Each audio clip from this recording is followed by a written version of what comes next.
he he he had a divine mandate. His mission, and he was fortunate to have a wife like Mama, who was so supportive.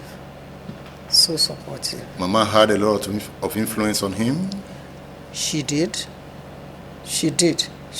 But whenever there was an issue, I never saw them argue. Never. There was never an incident that they argued or they quarreled. I never saw that till Papa died. Never, ever.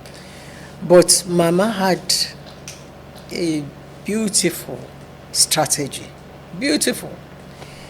If there was an issue and Papa was saying, no, this is the way we're going, and no, and Mama felt that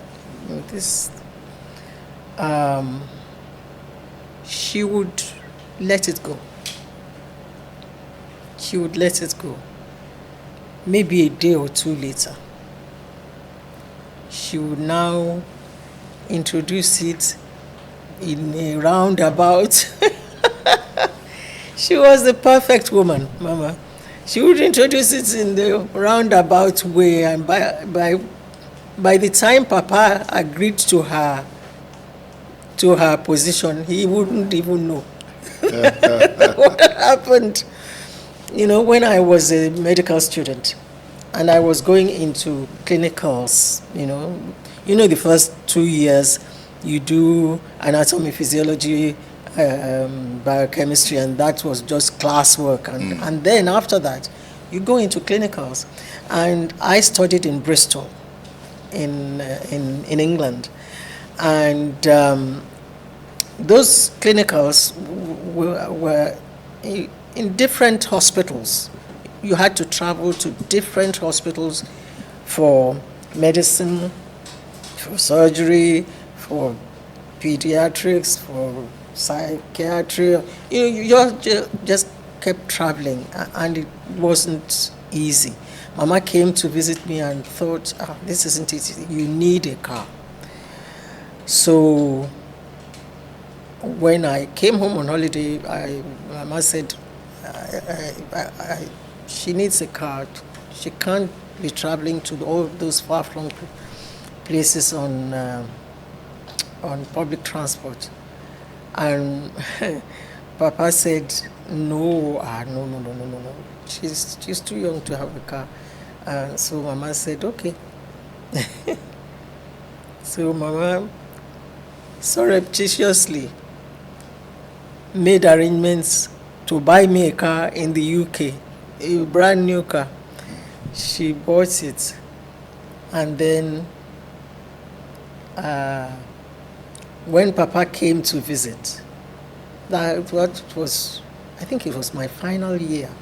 Yes, it was, a year before my final year. I was having finals, exams. So he came to Bristol, and I met him at the rail station. So when we got there, we walked to the car. He didn't say anything to start with. And so when he got in the car and got comfortable, he said, so this is the car that your mom said she wasn't going to buy for you. I said, yes, this is the car.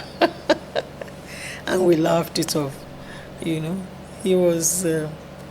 So Mama was that rich that she could buy you a car at that time? Mama was richer than Papa at some point. Mama was richer yes, than Papa? She was working. She was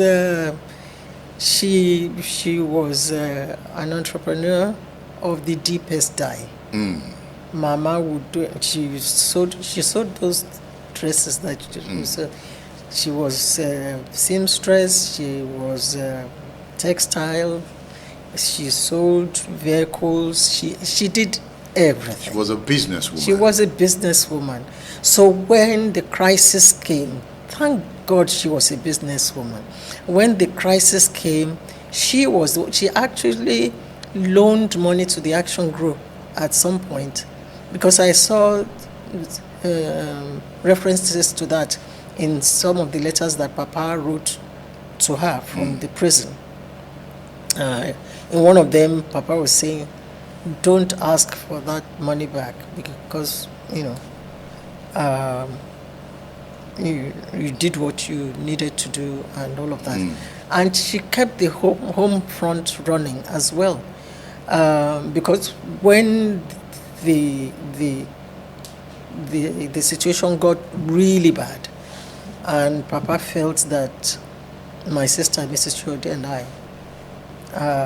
that our education might suffer, he said to Mama that she should ship us off to the UK. She could afford it. She could afford it? So she was the one that sent us off.